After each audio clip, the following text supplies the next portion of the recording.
Olá, hoje é quinta-feira, 5 de outubro de 2023, dia em que a Constituição Federal promulgada em 1988, que ficou conhecida como Constituição Cidadã, completa 35 anos.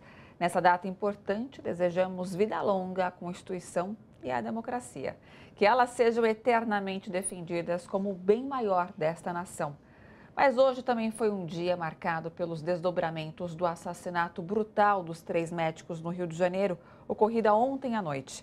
Um deles é irmão da deputada federal Sâmia Bonfim. Nesta quinta-feira, foi dia em que Flávio Dino, ministro da Justiça e Segurança Pública, anunciou um pacote de 134 milhões de reais para a segurança pública na Bahia. E hoje ainda foi dia em que a Academia Brasileira de Letras elegeu o primeiro indígena. A partir de agora, você acompanha as notícias de interesse dos trabalhadores, dos movimentos populares em defesa dos direitos humanos e da democracia, que estão aqui no seu jornal, que começa agora.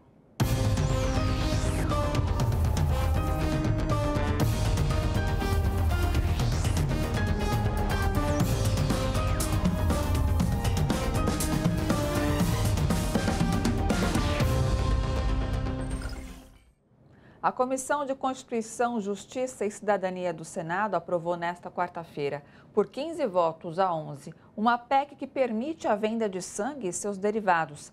Para especialistas em saúde pública, a proposta representa um retrocesso para milhares de portadores de doenças como a hemofilia e a anemia falciforme, que dependem da doação de sangue e têm hoje tratamento garantido pelo SUS.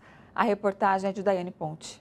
O sociólogo Herbert José de Souza, o Betinho, era portador de hemofilia e necessitava de transfusões de sangue frequentes. Devido à falta de fiscalização à época, contraiu o vírus do HIV e acabou se tornando um ativista pela testagem em bancos de sangue. Em 1988, denunciou que as instituições privadas não faziam a testagem e lutou para que o dispositivo da Constituição que proibia a compra, venda ou qualquer tipo de comercialização de sangue, componentes e hemoderivados fosse regulamentada, o que só ocorreu em 2001. Mas essa importante conquista está ameaçada após a CCJ no Senado aprovar a comercialização de sangue e seus derivados. Foi uma vitória da construção e da mobilização social e política também, a gente conseguir que na Constituição Federal fosse vedada qualquer tipo de comercialização do sangue e dos seus hemocomponentes, dos seus hemoderivados. E sim, é um retrocesso. A gente não pode admitir que o plasma e que o sangue sejam tidos como mercadorias. E no momento em que o Brasil está prestes a conseguir sua soberania em relação ao sangue e aos hemoderivados, ele vai poder parar no próximo ano de comprar do exterior algumas imunoglobulinas e coisas que são atualmente importadas. Então, eu não tenho dúvida que o único interesse que tem por trás dessa decisão da CCJ de ontem é o interesse comercial e que o Congresso está se comportando como braço de manobra de lobistas. Atualmente, o poder público promove a qualificação da gestão dos hemocentros pelo país e a Hemobras, empresa brasileira de hemoderivados e biotecnologia, produz e fornece aos pacientes do SUS os medicamentos derivados do sangue, obtidos por meio de engenharia genética com produção 100% nacional.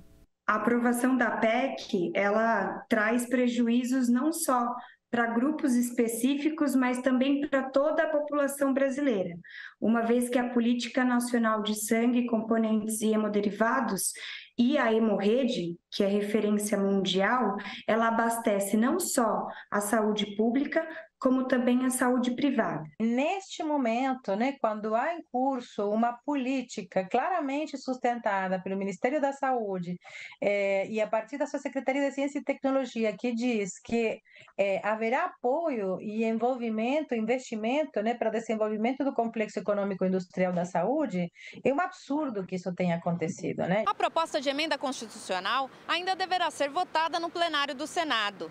Entidades com representação no Conselho Nacional de Saúde têm aumentado a mobilização contra a aprovação. Continuaremos de uma maneira incansável tentando fazer com que os senadores e os parlamentares, de uma maneira geral, considerem os nossos pontos, que valorizam o SUS, valorizam a vida e a própria estrutura que hoje a gente já tem consolidada, incluindo também a Hemobras, que é a empresa pública que precisa ser reforçada e valorizada. Nós não vamos desistir disso, essa aprovação da CCJ implica que isto vai ir para plenário, no plenário isso tem que ter 2/3 dos votos, porque é uma reforma à Constituição, e nós estamos mobilizados e organizados para tentar impedir isso de todas as formas. Vamos dar todos os nossos esforços e explicar, conversar com cada parlamentar, para que eles entendam que isto é um absurdo e que é um retrocesso que o povo brasileiro não merece. O governo de São Paulo anunciou hoje o corte de quase 100 milhões de reais em ações da segurança pública e outros 15 milhões do programa para instalação de câmeras corporais em fardas da Polícia Militar. A ação foi divulgada pelo governador de São Paulo, o bolsonarista Tarcísio de Freitas. De acordo com o Diário Oficial do Estado, 98 milhões de reais foram remanejados para os pagamentos de diárias de policiais. Desse montante, foram retirados 41 milhões de reais de verbas do policiamento ostensivo e preventivo, além de quase 13 milhões dos setores de inteligências e saúde da Polícia Militar. O corte também atinge o programa Olho Vivo, responsável pelas instalações das câmeras corporais, no valor de 15 milhões de reais, cerca de 10% do valor para a manutenção do acampamento. Em nota, a Secretaria de Segurança Pública de São Paulo afirma que houve queda de arrecadação e, por isso, o órgão teve que rearranjar os gastos para as despesas já comprometidas. A Assembleia Legislativa de São Paulo adiou a análise do projeto que pode anistiar multas de Jair Bolsonaro por descumprimento de leis sanitárias durante a pandemia. Sob pretexto de aprimorar as cobranças de créditos tributários inscritos na dívida ativa estadual, o governador Tarcísio de Freitas enviou a proposta ao Legislativo e aproveitou para inserir o jabuti da anistia aos multados. No caso de Bolsonaro, ele teria que pagar mais de R$1 milhão por não usar máscaras durante visitas ao Estado. Outros deputados estaduais e federais também estão na lista de devedores. A oposição questiona o perdão dessas dívidas, enquanto a base governista argumenta em favor da aprovação do projeto. E sobre isso que nós vamos conversar agora com o líder do PT na Alesp, o deputado estadual Paulo Fiorilo. Boa noite, deputado, tudo bom? Boa noite, tudo bem? Estamos aqui à disposição de vocês. Tudo bem. Bom, deputado, como que vocês conseguiram barrar esse projeto na Alesp? Primeiro é preciso explicar o que está acontecendo. Isso. O governador mandou 2 projetos que tratam do tema de parcelamento de ICMS. Esse, primeiro, foi aprovado, a bancada do PT votou contrário, porque a gente entende que era preciso criar um fundo para repassar recursos aos municípios nesse momento difícil, para que eles possam fechar a sua folha de pagamento, as suas contas. O segundo, que trata da dívida ativa, os bolsonaristas, o governador, colocou esse artigo para anistiar as multas da Covid. Isso tem gerado uma polêmica muito grande, porque uma parte tem defendido a manutenção do artigo e nós, da oposição e também de outros partidos, como o PSDB, somos contrários à manutenção desse artigo. Primeiro, porque é o artigo que beneficia aqueles que contribuíram de forma negativa com a morte de mais de 700 mil pessoas no Brasil. O ex-presidente Bolsonaro é um negacionista, divulgou remédio que não tinha nenhuma funcionalidade para o combate à Covid, aglomerou, não usou máscara e tem uma multa que passa de R$1 milhão. Ele depositou em juízo, mas está aguardando a anistia para poder retomar esses recursos. O filho dele também deve mais de 130 mil. E você tem outros deputados, como o deputado Gil Diniz, que também tem uma dívida menor, mas que não pagou e está inscrito na dívida ativa. Esse caso é gravíssimo, porque se ele não pagou, ele não pode legislar em causa própria. Então, nós estamos questionando isso. E é esse debate que impediu que o projeto avançasse na última quarta-feira e volta ao debate na próxima terça-feira. Eles estão insistindo em tirar as multas e nós estamos insistindo em punir aqueles que desrespeitaram de forma irresponsável no período da pandemia, levando muita gente a óbito com divulgações de cloroquina, de que ele não era coveiro, no caso do presidente da República, desdenhando das pessoas que sofreram, daqueles que perderam familiares. Então, não é possível que a gente acabe com uma multa que deveria ser uma multa educativa, não para arrecadar, mas para educar. E, aliás, é uma multa que vai educar muito bem o ex-presidente se ele pagar 1 milhão que ele deve. Deputado, por falar nessa questão das multas, né? Essas dívidas, se cobradas, elas poderiam gerar, por exemplo, recursos para aplicação em programas de saúde e outras necessidades negligenciadas pelo governo, né, bolsonarista aqui em São Paulo. Só a oposição enxerga isso ou ele finge que não está vendo, que não tem essa possibilidade, deputado? Então, como você sabe, o negacionismo, ele utiliza de qualquer argumento para poder fugir da realidade. Por exemplo, o deputado Gil usou no último debate uma foto minha dizendo que eu estava numa atividade sem máscara em 2020. A foto era de 2019. Então, esse tipo de coisa serve para like dos bolsonaristas, mas não daqueles que têm a ciência como referência, a seriedade na política. Por isso que a gente tem evitado que esse projeto avance e nós vamos brigar para que o artigo 36, que é esse malfadado artigo que anistia as multas da Covid, prossiga. Vai ter uma disputa grande. Nós temos a oposição, o PT, PCdoB, o PSB, o PSDB, aliás, o PSDB, que tem a responsabilidade, inclusive, de fazer a defesa contra o artigo, porque foi isso que aconteceu no período em que o governador era o Dória, que brigou com o Bolsonaro e que apresentou a vacina. Nós estamos entendendo que esse debate, apesar de ser um debate ideológico, ele é necessário, porque nós não podemos apagar a história. Nós não podemos dizer que está tudo certo, deixa de pagar. Aliás, ao contrário, como você disse, os recursos que vão ser recolhidos para a saúde, que precisa tanto de recursos, e nós vamos acabar abrindo mão. E tem uma outra coisa que é preciso dizer aqui. Se esse artigo passa e o Bolsonaro e outros deixam de pagar, o Estado ainda vai ter que pagar as custas dos advogados, o que é um outro absurdo. Então, nós não podemos permitir que esse artigo avance e vamos impedir de qualquer maneira. Inclusive na justiça, se for o caso. Isso. E, deputado, é possível a gente fazer um comparativo entre as multas impostas aos sindicatos por conta das greves contra as privatizações e a anistia das multas do Bolsonaro? Eu acho que é possível fazer um paralelo para mostrar a incoerência. Aliás, tem outras questões que a gente podia utilizar como paralelo. Essa da multa dos sindicatos é absurda, até porque os sindicatos têm legitimidade para fazer paralisações. E as paralisações serviram para trazer luz a um debate importante que não está sendo discutido, que é a privatização da Sabesp, da CPTM e do metrô. Hoje, todo mundo sabe que esse debate está colocado graças à greve que foi feita essa semana. Ele está agora propondo anistiar as concessionárias, tipo Via Mobilidade, que não cumpre o contrato. Abriu um edital para discutir isso. Então, percebe como é um governo incoerente. Agora, a pior incoerência que eu preciso dizer aqui é que nós questionamos a PGE. A PGE produziu esse projeto. A PGE diz assim, esse artigo não tem nada a ver com a gente. Nós questionamos o secretário da Fazenda, disse a mesma coisa. Nós questionamos o secretário Kassab, disse a mesma coisa. O deputado Barba, quando falou com o governador para agradecer a sanção do projeto da consciência negra, disse ao governador que tinha problema num jabuti, num projeto importante para poder fazer com que as empresas se regularizem. O governador diz, não tem problema, pode tirar o projeto, pode tirar o artigo.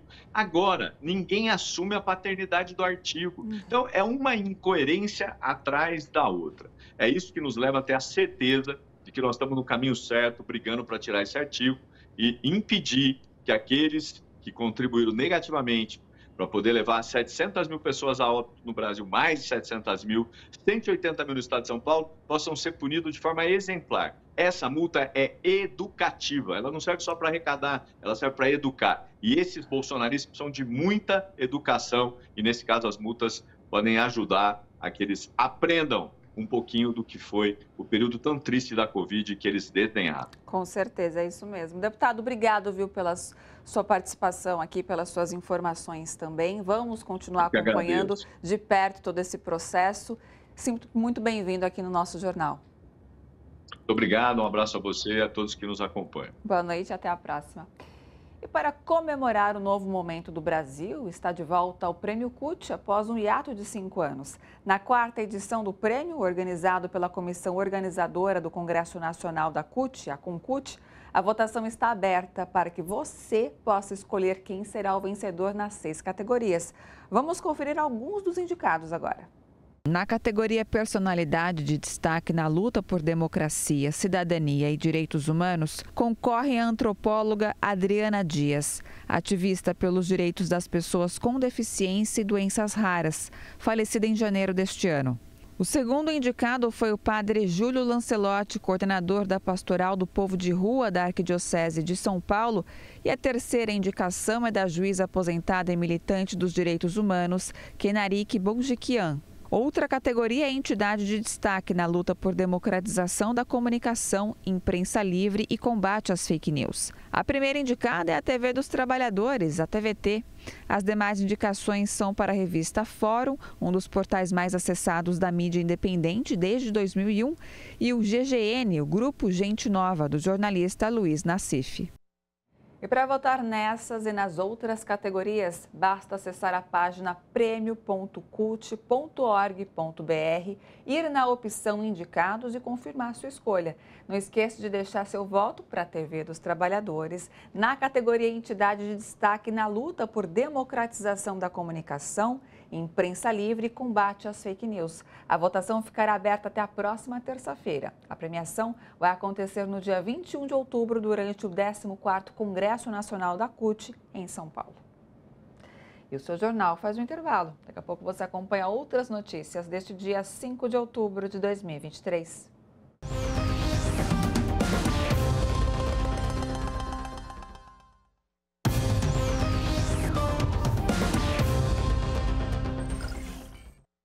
Um crime bárbaro. Na madrugada desta quinta-feira, 3 homens foram executados em um quiosque na Barra da Tijuca, zona oeste do Rio de Janeiro. Todos eram médicos ortopedistas de São Paulo e estavam no Rio para participar de um congresso. Uma quarta vítima também foi baleada. Ela está hospitalizada e apresenta quadro estável. Entre os mortos está Diego Ralph Bonfim, irmão da deputada federal do PSOL, Sâmia Bonfim. A reportagem é de Adriana Maria. Os 4 amigos ortopedistas estavam em um quiosque na Barra da Tijuca, em frente ao Hotel Windsor, onde participariam de um congresso de medicina ortopédica. Marcos de Andrade Cursato, Perseu Ribeiro Almeida e Diego Ralph Bonfim não resistiram aos ferimentos. Daniel Proença também foi baleado e está internado. Câmeras de segurança mostraram a ação dos bandidos. Estava do lado do corrido ali, a gente estava tomando uma cerveja, comendo, e aí a gente ouviu um barulho, parecia garrafa quebrada. Quando deu a segunda, terceira barulho idêntico, a gente percebeu que era tiro, e aí a gente desceu correndo para a orla da praia. Quando deu um minuto mais ou menos, eu voltei, tinha deixado meus pertences ali na mesa e não tinha roubado nem nada, então a gente percebeu que não foi um assalto exatamente. E aí já tinha ido embora, acho que eram 2 ou 3 elementos ali. Enfim, foi tudo muito rápido e muito assustador. Mais de 30 disparos foram feitos em direção às vítimas. Não teve conversa, não teve voz de assalto nem nada, simplesmente chegaram e atiraram. E foi muito rápido, assim, em questão de 30 segundos já tinha acontecido tudo. Como eu falei, não teve voz de assalto nem nada, foi simplesmente uma execução, não sei porquê. E a gente assustou muito, tinham crianças próximas, o quiosque estava movimentado, apesar do horário, e a gente se assustou bastante. A Polícia Civil do Rio afirmou em pronunciamento que o fato é grave e que a investigação será rigorosa. O ministro da Justiça e Segurança Pública, Flávio Dino, determinou à Polícia Federal que acompanhe as investigações devido ao elo de uma das vítimas com os parlamentares Sâmia Bonfim e Glauber Braga. Diego Ralph Bonfim, de 35 anos, é irmão de Sâmia e cunhado de Glauber. O Departamento Estadual de Homicídios e de Proteção à Pessoa do Estado de São Paulo também participa das investigações. A morte dos médicos provocou comoção em todo o país. Manifestações de indignação contra a violência e de solidariedade tomaram conta das redes sociais. todos pediram investigações rigorosas para identificar os assassinos e os mandantes da execução. A primeira-dama Janja manifestou solidariedade aos familiares dos médicos. Pediu que a polícia investigue a autoria e as causas do crime para elucidar se existe alguma relação política. Ministros do governo Lula e parlamentares de vários partidos se solidarizaram com os familiares dos médicos e também pediram a apuração urgente do crime. O presidente Lula, que se recupera da cirurgia no quadril, lamentou as mortes e afirmou que recebeu com grande tristeza e indignação a notícia. O presidente manifestou solidariedade aos familiares dos médicos e à deputada Sâmia Bonfim, irmã de uma das vítimas, e ao marido dela, deputado Glauber Braga. Fora do Brasil, a execução dos médicos no Rio de Janeiro também foi destaque em vários jornais e agências de notícia da Europa e da América Latina. A maioria chamou a atenção para a possibilidade de crime político. É o que diz o diário inglês The Guardian, já no título da reportagem, abre aspas, 3 médicos são mortos a tiros em ataque suspeito de motivação política, fecha aspas. Em visita à Bahia, hoje, o ministro da Justiça, Flávio Dino, anunciou a liberação de recursos para o combate ao crime no estado. São várias ações que, somadas, superam os 200 milhões de reais. Vamos acompanhar. Essa visita de hoje representa a destinação ou ações da ordem de 134 milhões de reais, que se somam aos 90 que o governador Jerônimo já tinha. Então, nós estamos falando mais ou menos de 220 milhões que o governador Jerônimo pode ir lá no Ministério da Justiça e resgatar, né? Nessas várias ações. O mês de setembro foi o mais quente no mundo desde o início dos registros das temperaturas. E agora, 2023, caminha para bater recorde como ano a registrar mais altas medições da história. As informações foram dadas nesta quinta-feira pelo Programa de Observação Copérnicos da União Europeia. Grande parte do planeta enfrentou temperaturas acima da média em setembro. E as projeções já indicam que este ano deve ser o mais quente da história. Relatório do programa informa que a temperatura média de setembro ficou 0,93 graus acima da média do período 1991-2020 para o mês e 0,5 graus acima do recorde anterior de 2020. O que ainda está por vir? Fica a grande pergunta. O fenômeno El Niño, que aquece as águas no Pacífico Sul e provoca temperaturas elevadas em outras regiões, pode influenciar para que 2023 se torne, então, o ano mais quente já registrado. Cientistas acreditam que os piores efeitos do atual El Niño serão sentidos no final de 2023 e início do ano que vem. E sobre o clima, vamos ver como é que vai ficar o tempo, então, para amanhã em São Paulo e demais cidades do país. Dia de sol, mas entre muitas nuvens em São Paulo. Pode chover em algumas áreas ao longo da sexta. A máxima será de 30 e mínima de 17 graus. Umidade relativa do ar entre 89% e 53%. Índice ultravioleta extremo. No Rio de Janeiro, sol e nuvens. Chove ao longo do dia. Máxima de 30 graus e mínima de 23. O sol aparece em Salvador, com possibilidade de chuva pela manhã. Máxima de 30 e mínima de 24. Apesar das nuvens, o sol surge em Brasília. Ocorrem pancadas de chuva ao longo da sexta. Máxima de 30 e mínima de 20 graus. Em Cuba, garantir a segurança da população não é só dever da polícia. Nos comandos de defesa da revolução, vizinhos se organizam para evitar a prática de crimes nos bairros. Confira na reportagem de Gabriel Lopes, do Brasil de Fato. Apesar das dificuldades econômicas que Cuba enfrenta há anos, em grande parte devido ao bloqueio, nas últimas décadas a ilha conseguiu se tornar um dos países mais seguros da América Latina e do Caribe.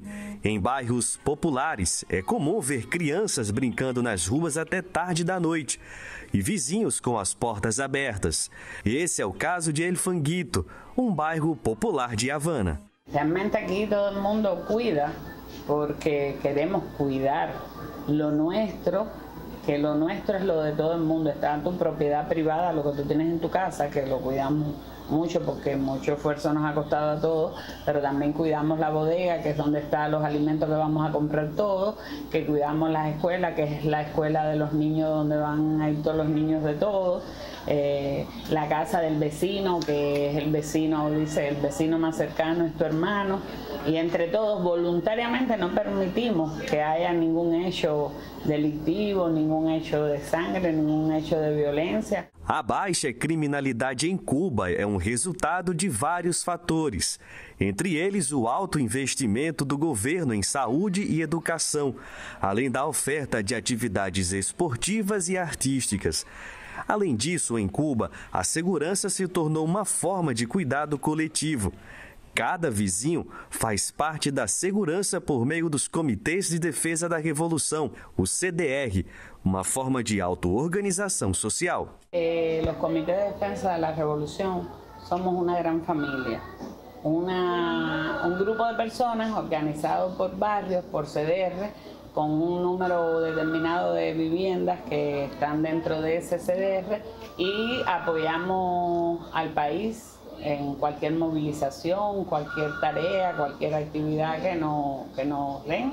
Y los cederistas muy de buena voluntad, por propia espontaneidad incluso, se toman iniciativas, se dan ideas, se hacen propuestas de cómo resolver los problemas. Criados em 28 de setembro de 1960, depois que Cuba sofreu um ataque de mercenários estadunidenses, os Comitês em Defesa da Revolução se tornaram a organização de massa mais importante da ilha. A ideia dos CDR surgiu a uma etapa que hubo que había que cuidar los pueblos, no el pueblo, había que cuidar a las personas, había que cuidar la revolución, porque el pueblo es la revolución es el pueblo. Fidel fue el que inició, fue el que dijo que había que ser, el pueblo tenía que ser el que iba a cuidar su revolución. Es importante que hagamos la guardia, mujeres y hombres, porque es muy importante que nos reunimos, que seamos iguales, que no haya diferencia entre hombres y mujeres, porque todos tenemos el derecho a cuidar la revolución, todos tenemos el derecho a cuidarnos unos a otros, porque somos de esta revolución, somos la revolución de Fidel.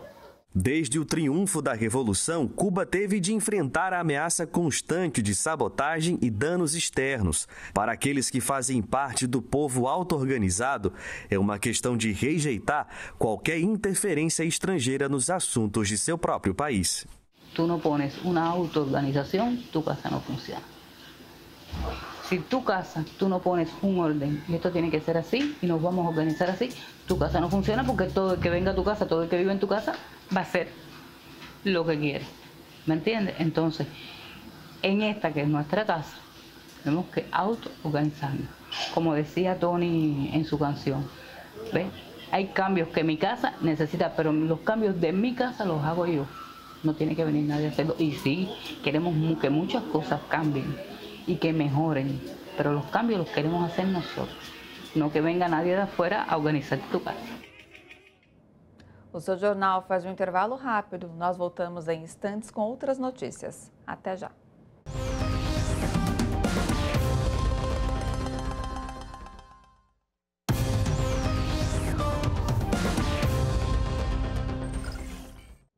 Moradores do Tremembé, na zona norte da capital paulista, denunciam irregularidades na recente eleição para o Conselho Tutelar e vão recorrer ao Conselho Municipal dos Direitos da Criança e do Adolescente.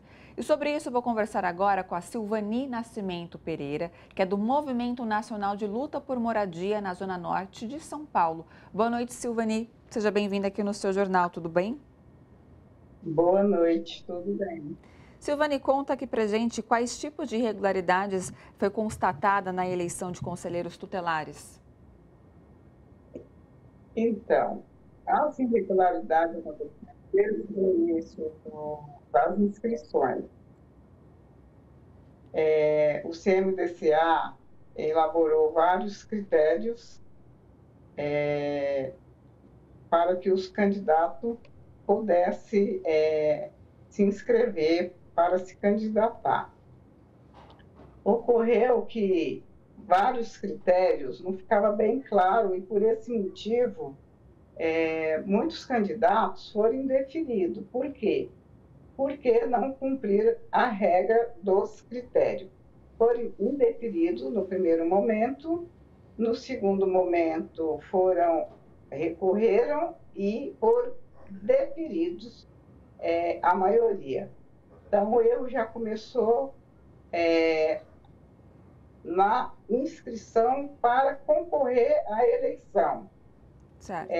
Segunda questão, dentro desses critérios, não poderia fazer boca de urna, não poderia fazer chapas, não poderia fazer a campanha com mais de um candidato, né, acompanhado de mais de um ou dois ou 3, 4, 5 candidatos, que seria visto como chapa. Ok. Então, todos os candidatos que estavam concorrendo obedeceram os critérios. Ninguém formaram chapa. Eu estava apoiando a candidata, né, que saiu em nome do nosso movimento, né, que é Movimento de Moradia, e nós não compomos com ninguém, com nenhuma entidade, com nenhum movimento, com nenhum representante de igreja, saímos sozinhas, só a candidata e o nosso apoio. Deixa que no domingo, 1º de outubro, ocorreu a eleição das 8 às 17 horas da tarde. Foi um dia chuvoso. E qual foi a nossa surpresa? A Igreja Universal fez toda a campanha dela, dos candidatos, que são 5 candidatos, dentro do Templo Universal. Fizeram chapa, uma composição de 5 candidatos. Ou seja, o CMDCA é composto de uma maioria da Igreja Universal. Ou seja, eles próprios elaboraram os critérios onde eles desobedeceram esses critérios. Então, não... Oi. Não, pode terminar a sua conclusão, mas eu ia já aproveitar o gancho e perguntar dos argumentos apresentados, né, no recurso municipal dos direitos da criança e do adolescente. Quais foram esses argumentos? Os argumentos foram referentes aos critérios. Chapa, ninguém fez chapa, a Universal fez chapa. O outro critério, não poderíamos fazer a campanha dentro de templos religiosos, igrejas, entidades, associações. E a Universal usou o templo para fazer a campanha. Os pastores da Igreja Universal fez a chapa de 5 candidatos. E no culto pedia para os fiéis votar nos 5 candidatos da Igreja Universal, sendo que o Conselho Tutelar é um órgão muito importante. O povo brasileiro não reconhece, a maioria não reconhece o Conselho Tutelar. Por quê? Não é divulgado, né? O povo não se interessa, a população, o fato de não ser uma eleição obrigatória, não faz nenhum esforço para ir até os pontos de votações, votar nos seus candidatos que têm o perfil e toda a formação para atuar como um conselheiro tutelar. Porque hoje os conselheiros, a maioria dos conselheiros, ele não cumpre com o dever e os critérios que exige o ECA, que é o órgão que protege a criança e o adolescente. Silvane, então a gente agradece, viu, sua participação. Boa sorte para vocês aí em toda essa luta. Qualquer novidade pode entrar em contato conosco. E boa noite para você. Boa noite. Até uma próxima. E o auditor fiscal Ricardo Pereira Feitosa, chefe da área de inteligência da Receita Federal no governo Bolsonaro, foi demitido. O motivo foi ter utilizado o seu cargo para obter vantagens pessoais, prejudicando a integridade da função pública. A demissão foi recomendada após a conclusão de um procedimento administrativo disciplinar. Feitosa é apontado como responsável por promover uma devassa fiscal de opositores e adversários políticos de Jair Bolsonaro. Durante sua gestão na inteligência da Receita, Feitosa acessou e copiou informações, inclusive de Eduardo Gussen, então Procurador-Geral de Justiça do Rio, que estava à frente das investigações sobre um suposto esquema de rachadinha do gabinete de Flávio Bolsonaro. Também acessou os dados do ex-ministro Gustavo Bebiano e do empresário Paulo Marinho, aliados que se transformaram em adversários da família Bolsonaro. A Comissão de Constituição e Justiça do Senado aprovou nesta quarta-feira, em menos de um minuto, por unanimidade, uma proposta de emenda à Constituição que limita decisões monocráticas e pedidos de vista do Supremo Tribunal Federal. Agora, a PEC será encaminhada para o plenário do Senado. Segundo os senadores, os pedidos de vista são muitas vezes usados para retardar uma votação que o ministro sabe que será voto vencido. A aprovação da PEC acontece após o ministro Nunes Marques, em decisão monocrática, suspender as quebras de sigilo de Silvinei Vasquez, ex-diretor da Polícia Rodoviária Federal, que haviam sido aprovadas pela CPMI dos atos golpistas de 8 de janeiro. E o ex-juiz parcial e hoje senador Sérgio Moro, do União Brasil, pediu em despacho que deputados federais e o presidente do Tribunal de Contas do Paraná fossem gravados, quer dizer, grampeados. O documento está nas mãos do Supremo Tribunal Federal e foi divulgado pela Globo News. O despacho assinado por Moro desmente a versão dele de que nunca pediu gravações contra autoridades com foro de prerrogativa de função. No documento de 2005, o então juiz pediu ao condenado e agente infiltrado Tony Garcia, que foi deputado estadual pelo Paraná, para gravar deputados e o presidente do Tribunal de Contas do Estado, Heinz George Herg, o que não poderia ser feito por um juiz de primeira instância. Moro é acusado por Tony de chantagear juízes de cortes superiores usando gravações. Moro se defende dizendo que a imprensa não deveria dar crédito a bandidos como seu ex-agente Tony Garcia. Tony, que tinha um acordo de colaboração premiada com Moro, afirma que os documentos provam o que ele denuncia e que o ex-juiz parcial é covarde e um mentiroso patético. A Constituição Federal Brasileira completa hoje 35 anos. A Carta de 1988 é considerada um grande avanço do país, principalmente em termos sociais e civilizatórios. O ministro Luiz Roberto Barroso, presidente do Supremo Tribunal Federal, destacou a importância do documento durante seminário sobre os 35 anos da promulgação da Constituição.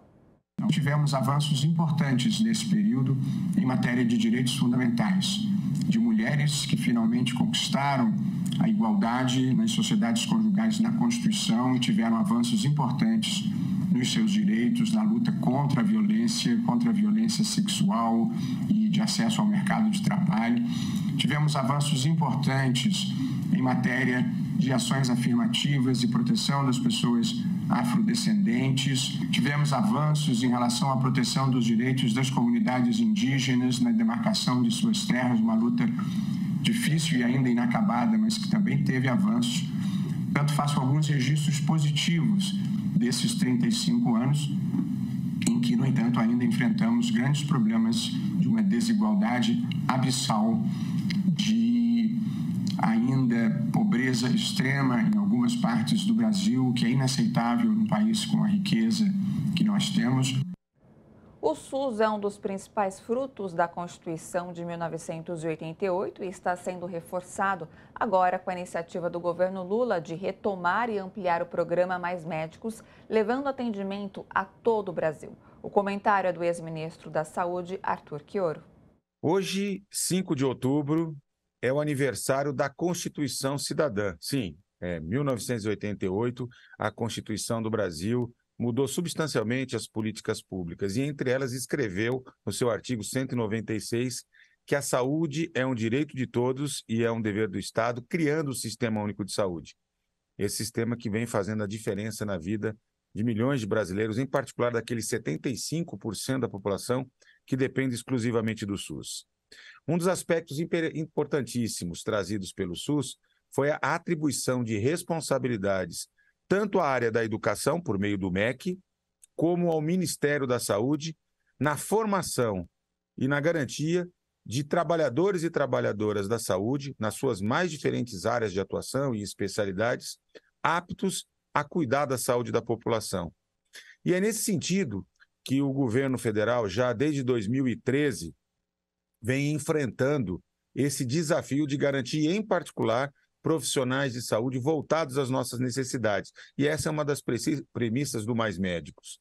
Ontem, em Brasília, o ministro da Educação, Camilo Santana, e a ministra da Saúde, Nízia Trindade, lançaram um edital para abrir novas vagas de medicina em regiões do país que contam com indicadores de médicos por 1.000 habitantes abaixo da média nacional.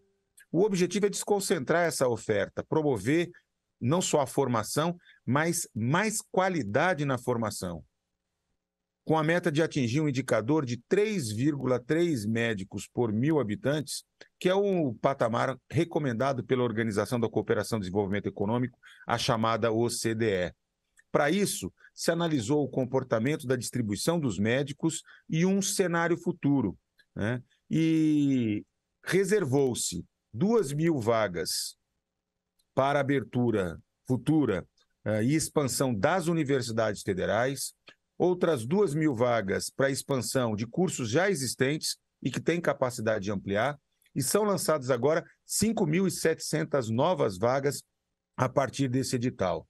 É bastante interessante porque é muito criterioso, não abrirão novas faculdades onde já existem ou em regiões onde já se concentra um grande número de médicos.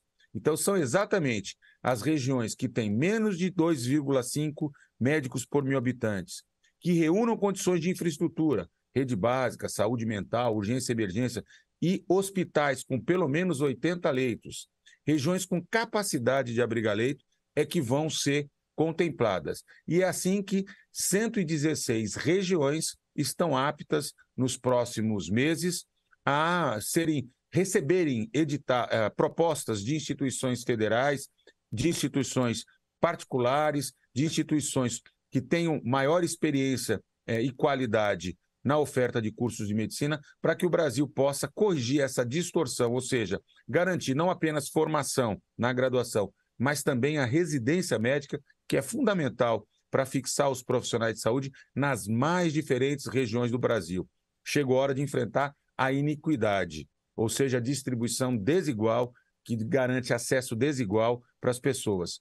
E esse é um dos principais desafios do SUS, nesse momento em que o SUS completa agora 35 anos de vida. Portanto, é fundamental que esse edital possa ampliar a participação do Estado brasileiro na regulação. Veja, a partir de 2016, quando o governo federal abriu uma chamada moratória e proibiu por 5 anos a abertura de novas faculdades, mais de 300 faculdades foram abertas sem qualidade em lugares onde não precisavam, onde já tinham faculdades, exatamente pela via judicial, aproveitando essa recusa do Estado de regular essa importante área. Isso mudou e é muito importante para o Brasil ter mais médicos e com qualidade para atender a população brasileira. A CPI dos atos antidemocráticos do Distrito Federal ouviu hoje Wellington Macedo, um dos 3 condenados pelo envolvimento na tentativa de ataque à bomba ao aeroporto de Brasília. O blogueiro disse que não ajudou Alan Diego e afirmou que só estava dando uma carona ao homem que foi preso por ter colocado a bomba no caminhão que seria usado no atentado. Em seu depoimento, o blogueiro Wellington Macedo afirmou que não conhecia George Washington, um dos condenados por tentar explodir o aeroporto de Brasília. Já sobre o outro homem, Alan Diego dos Santos, que também foi preso por participar da tentativa de atentado, Macedo afirmou que não o conhecia, até ele entrar em contato pedindo uma carona para o aeroporto. O blogueiro contou que tentou se afastar de Alan Diego, mas que o rapaz não descia do automóvel. Ele afirmou que não sabia que ele carregava bombas que colocaria em vários lugares. Ele pediu que eu retornasse, acho que foi a 3ª vez, se eu não me engano, já era por volta de 3h30, 3h40 da madrugada. Da madrugada? Sim. E quando ele avistou o caminhão, ele pediu para eu parar na frente do caminhão. Então, e a bomba já estava armada? Não, a sacola estava no banco traseiro. Ele não tinha nada nas mãos até esse momento. Eu não sabia de nada até aí, né? E eu imaginei, porque o local que estava o caminhão, ao lado tinha uma locadora de veículos, estava aberta. Né? As luzes estavam todas acesas. Eu imaginei que ele ia descer e alugar um carro, porque eu insistia muito que ele deixasse o meu veículo. Né? Eu reduzi a velocidade para estacionar na frente do caminhão. Ele aproveitou, baixou o vidro, rapidamente pegou a sacola no banco traseiro, tirou uma caixa, e colocou parte do corpo fora e alcançou e jogou em cima do paralama do caminhão. O senhor viu ele colocando isso no paralama? Sim, aí... E o senhor viu que tinha banana de dinamite? Não, senhor. Eu perguntei o que estava acontecendo, aí eu vi na mão dele um controle. Um controle remoto. Tipo de ar-condicionado, coisa parecida. Sim. Perguntei o que era que estava acontecendo. Aí ele disse, não pare mais, pode seguir. Aí eu disse, o que você está fazendo? O que está acontecendo? Aí ele me falou, eu vou explodir o caminhão. Eu disse, ele confessou ali para o senhor, naquele momento, que explodiu o caminhão? Sim.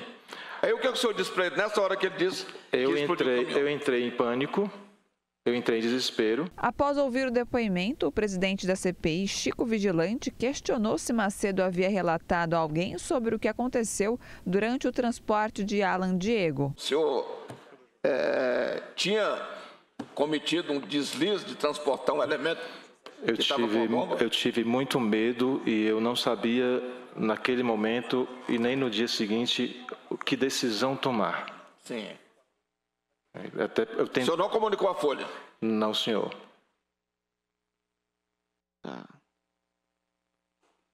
Complicado, né? Deputados distritais questionaram o depoimento do blogueiro que teria passado horas transportando um homem que não conhecia e que não fez nada para tentar se proteger de uma possível ameaça em seu veículo. Mas primeiro ele pediu carona para o aeroporto, aí ele pediu uma passadinha, um puxadinho em Taguatinga? Ele pediu para eu ir com ele em Taguatinga e eu imaginei que ele fosse buscar alguém que ia viajar com ele. Ah, você imaginou, ele não te falou nada. Não, ele estava no celular. O senhor é uma das pessoas mais generosas que eu já vi dando uma carona. Ele estava no celular conversando com uma pessoa e pediu para ir buscá-la. É uma das pessoas mais generosas que eu já vi dando uma carona. Porque o senhor fez uma curvinha em Taguatinga ali e depois o senhor nem sabe o que o senhor foi fazer em Taguatinga. Não, o senhor imagina que o senhor foi lá dar uma carona e voltou para o aeroporto de Brasília com o homem-bomba? Sim. Tá certo. Seu Wellington, é difícil, né? Porque, assim, eu não acho que o senhor está tratando a gente respeitosamente nesse caso. Eu realmente não acho. Porque, assim, para qualquer um que é do DF, aqui não precisa ser da direita, da extrema-direita, quem for aqui, não é possível, que está acreditando nisso. Eu estou um pouco perplexo com esse depoimento, porque a gente sabe quem é o senhor, a gente sabe quais são as posições políticas do senhor. O senhor carregou o homem-bomba que ia explodir o aeroporto de Brasília e que disse aqui, inclusive, a amplitude do que podiam fazer como medidas. E o senhor deu uma carona para o aeroporto que passou por Taguatinga. O senhor deu várias voltas no aeroporto. O governo Lula prepara um projeto de lei para criar uma Agência Nacional de Segurança Cibernética. A proposta está sendo elaborada pelo GSI, o Gabinete de Segurança Institucional. A ideia é diminuir os ataques digitais no Brasil e reduzir os crimes financeiros que causam prejuízos de até 120 bilhões de reais por ano.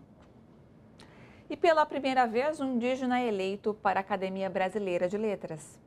Trata-se de Ailton Krenak, que recebeu 23 votos, superando a historiadora Mari Del Priore e outro representante indígena, o escritor Daniel Munduruku. Krenak é doutor honoris causa pela Universidade Federal de Juiz de Fora e ocupa a cadeira 24 da Academia Mineira de Letras. Nascido no Vale do Rio Doce, mudou-se para o Paraná aos 17 anos e participou da fundação da União Nacional dos Indígenas, o primeiro movimento indígena de expressão nacional. Entre os livros mais conhecidos de Ailton Krenak estão A Vida Não é Útil e Ideias para Adiar o Fim do Mundo.